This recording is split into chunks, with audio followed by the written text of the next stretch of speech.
Ada seorang pemuda membawa kendaraan, mobil, ternyata malang mengintai, mobil itu masuk ke dalam bagian bawah truk yang besar. Api menyala berkobar. Banyak orang berkumpul, mereka berusaha mengeluarkannya dari dalam karena khawatir akan meledak. Ada tangki bensin yang besar, mereka akan tak dapat terbayangkan apa yang akan terjadi. Lalu kemudian apa yang terjadi ketika mereka mengeluarkan mobil itu? Mereka dapati pemuda itu dalam keadaan sehat walafiat, selamat, tidak kurang dari satu apapun. Tak ada kaca yang melukai tubuhnya. Semua orang merasa heran. Orang bertakbir, Allahu Akbar. Mereka bertahlil, la ilaha illallah, Masya Allah, tabarakallah, subhanallah. Apa yang terjadi sebenarnya? Salah seorang dari mereka bertanya, apa amalmu? Apa zikirmu? Apa doamu sehingga engkau selamat dari musibah besar ini? Jarang orang yang selamat dari peristiwa aneh seperti ini. Ia menjawab, saya kerja di Jeddah, Saudi Arabia. Ketika saya mendapatkan gaji, bila saya dapat uang, saya langsung pulang ke Rabil. Saya berikan kepada ibu saya. Ibu saya sangat senang. Dan ketika dia senang, dia angkat tangan, dia berdoa kepada Allah. Maka berkah itu turun, keselamatan itu datang. Semua tertegun dan semua ingat bahwa sesungguhnya keselamatan itu datang dari Allah. Siapa yang menjolok berkah itu turun? Siapa yang meminta keselamatan itu sehingga menebar kepada seorang hamba Allah? Ada lidah yang senantiasa memohonkan keselamatan. Selamatkan anakku, selamatkan dia. Doa itu senantiasa dipanjatkan walaupun tidak ada uang, walaupun tidak ada gelang emas, walaupun tidak ada cincin permata, tetap akan dipanjatkan. Karena mereka tidak pernah berbuat meminta balasan. Balasan itu terlalu kecil bagi mereka. Gaji anak muda itu tidak ada apa-apanya dibandingkan tetes peluh keringat air mata. Meregang nyawa mereka melahirkan. 2 tahun lamanya mereka menyusukan. 90 hari puasa mereka tinggal. Pernahkah mereka minta balasan? Tidak.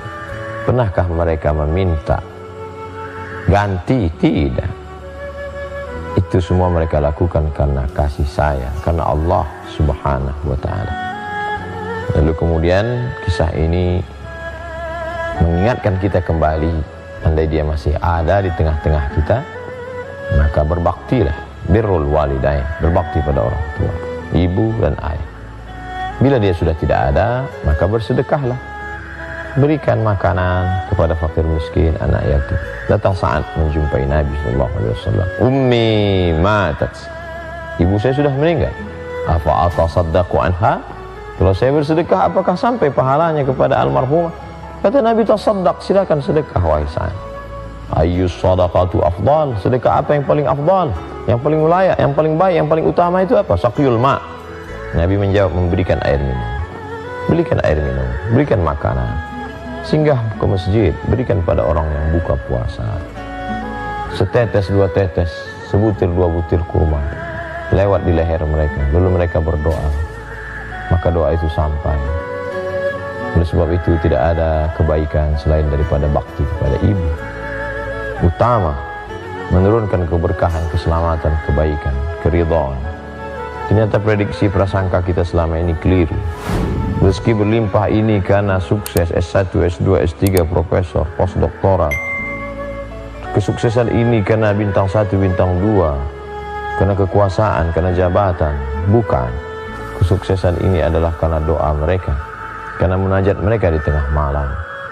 Terkadang kita terlalu pede berkata di hadapan orang banyak, ini karena etos kerja saya, ini karena kerja keras saya, ini karena kehebatan manajemen ekonomi saya. Sesungguhnya ada doa-doa mereka yang selalu mereka panjatkan di tengah malam, yang tak pernah terlupa dari mulut mereka. Oleh sebab itu, ketika kita bisa membalasnya, maka balaslah. La tahqiranna minal ma'rufi syai'ah. Jangan pernah menyepelekan perbuatan yang kecil, sekecil apa-apa. Walaupun hanya berbagi sedikit makanan, mungkin ada 1 kain penutup rambutnya, mungkin ada satu makanan yang dapat menyegarkan tenggorokannya. Pada saat itu dia berdoa, menetes air mata bahagia. Pada saat itulah kita sesungguhnya sedang mendapatkan rahmat, keberkahan hidup.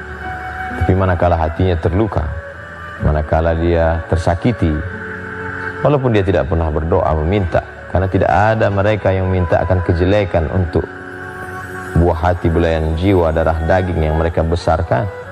2 jari besar tapak kakimu saat kau dilahirkan ke atas dunia, sejengkal panjang tubuhmu. Kau bukan dihembus, kau bukan ditiup awan, engkau adalah titipan dari Yang Maha Kuasa. Dia jaga dengan belayan, dia jaga dengan peluk cium dan kasih sayang.